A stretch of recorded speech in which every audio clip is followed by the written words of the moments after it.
Hi, it's Steve. Before we get started, I wanted to let you know about a couple of great opportunities at integrityandjoy.com. If you're like most people, your New Year's resolutions fade away by February, and that leaves you feeling kind of dejected, right?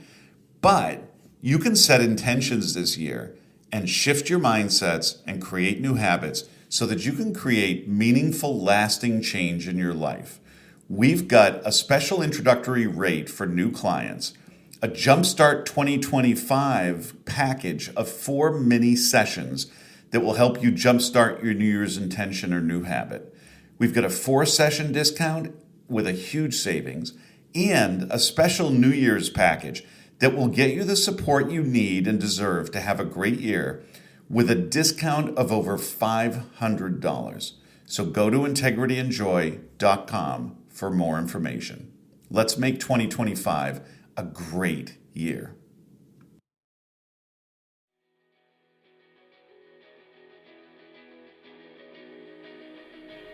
Welcome to Integrity and Joy. I'm Steve Walker.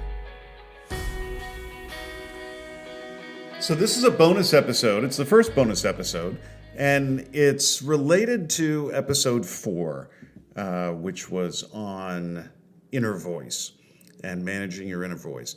And I thought I'd share my own personal experience dealing with my inner voice, or at least part of it, because maybe it'll be relatable to some of you, and maybe it'll help you think through, how it affects you. For me, my core insecurity, my core trauma is related to being adopted, right? I was adopted. I was in foster care for 5 months when I was a baby, and then adopted. So in some ways, I had 2 traumas as a baby, right? Taken from my birth mother and then taken from my foster mother. And then, there were issues growing up as well with my adopted parents who were, good people and doing their best and did their best to make me feel loved and all that. But it was not an easy childhood, and they each had their struggles in terms of, showing love in a healthy way. And so as a result, from a very early age, as long as I can remember, literally 4 years old or whatever, I can remember this fear of abandonment, rejection, being pretty profound. And so as an adult, even as I've become aware of this fear of abandonment and rejection, it still, is a struggle often. And, it even with starting this podcast, I've been really fortunate and worked my butt off my whole life to have 4 careers that were each really kind of different from one another and meaningful, and where I had an impact, and was successful in each of them, pretty darn successful. And so my track record is pretty darn good. And I'm a good learner, right? I learn well, I'm adaptable, I pick up new skills pretty well. And yet, this podcast took a long time to give birth to, because in part, I suffer from imposter syndrome and this fear of rejection and abandonment, that I'm going to put this thing out there and nobody's going to want to listen to it. And that fear of failure, that fear of rejection, of abandonment, it's absolutely that same thing that I felt when I was a little kid, worried that the kids in the neighborhood weren't going to want to play with me. And, and has affected at times, relationships that I've been in, or made me afraid of initiating a relationship. So, I've worked on it a lot, and it's gotten better, thanks in large part to really effective therapy. But, it's still there. And so it takes a conscious effort for me now to first realize what's going on. That, oh, I'm procrastinating or putting off or delaying whatever it is, in this case, the podcast, because I'm afraid of this rejection and abandonment. And because of that, I then need to figure out, like, okay, how do I actually shift my mindset? What's the paradigm? Rather than I'm not worthy, I'm going to get rejected, right? I'm going to get abandoned. What is the paradigm or mindset that will allow me to push through the discomfort and the fear and actually do the thing? In this case, publish the podcast.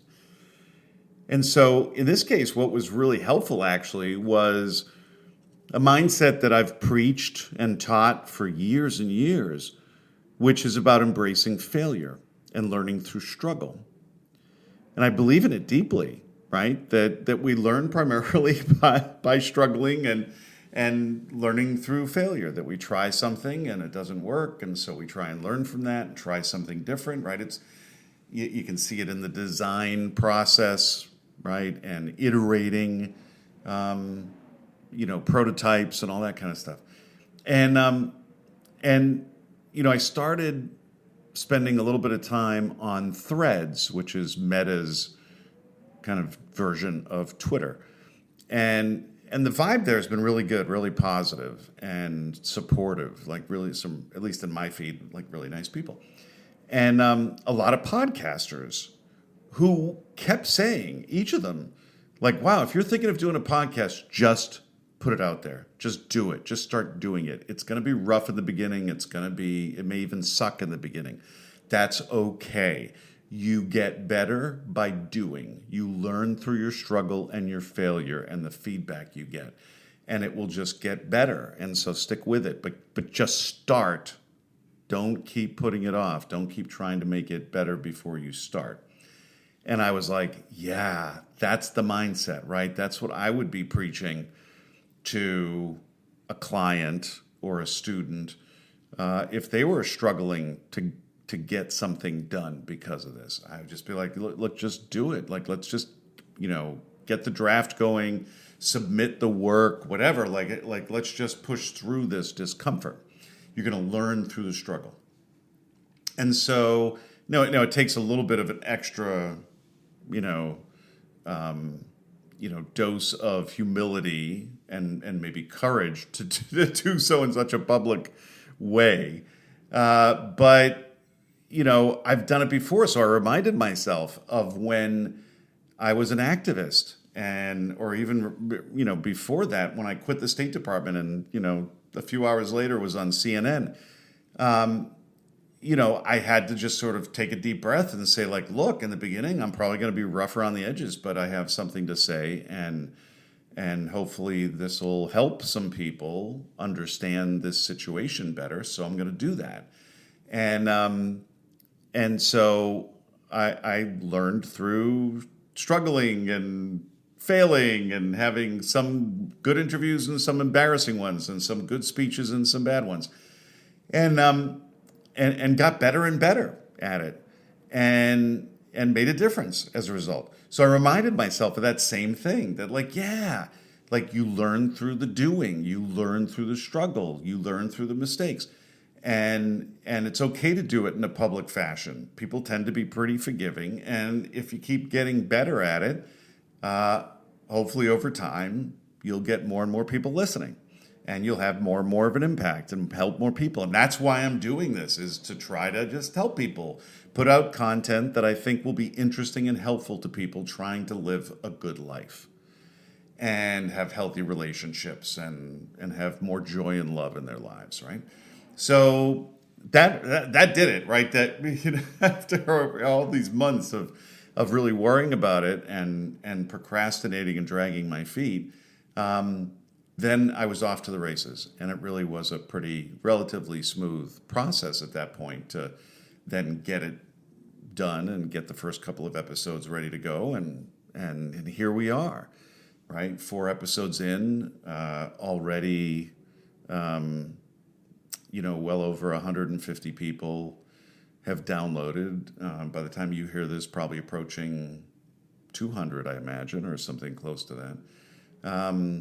So pretty cool. And so hopefully that's helpful, right? That figure out what is the mindset or the paradigm that's getting in the way of you doing the thing that you really want to do, feel called to do, or think you would enjoy doing, or would take you in a new direction. And then what's the paradigm or mindset that you can shift to that will help empower you, right? And if you're having trouble figuring that out on your own, reach out to me. We can schedule a call and see if I can be of help, or talk it through with a friend, or do some journaling and meditating on it. A good walk in the woods is usually helpful, right? But don't just sit there and keep putting it off and avoiding. That's not good. Don't be avoiding the life that you want to and deserve to live. That's the bottom line. Anyways, I hope this was interesting, helpful.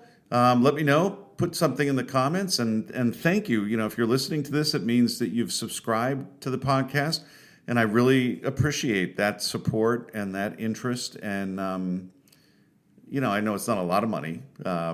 It wouldn't even the monthly fee wouldn't even buy you probably the empty cup at Starbucks, but I appreciate that. I mean, it takes extra effort and commitment, and so I really appreciate that. I want to let you know that, and I hope you have a great rest of the day. And let me know if you want to hear the specific bonus content or stuff for the regular episodes that you'd like to hear. Please let me know. Leave something in the comments, or send me a text message or a DM, which you can do through the wherever you get the podcast, and or go to the website integrityandjoy.com. And as always, if you're interested in talking through whether one-to-one coaching would be great, let's have that conversation. But thanks, and make sure you rate and review. Have a great day. Thanks for listening. If today's episode resonated with you, imagine what we could accomplish together in a one-to-one coaching session. Visit integrityandjoy.com to learn more and book your free consultation. Let's create the life you've been striving for.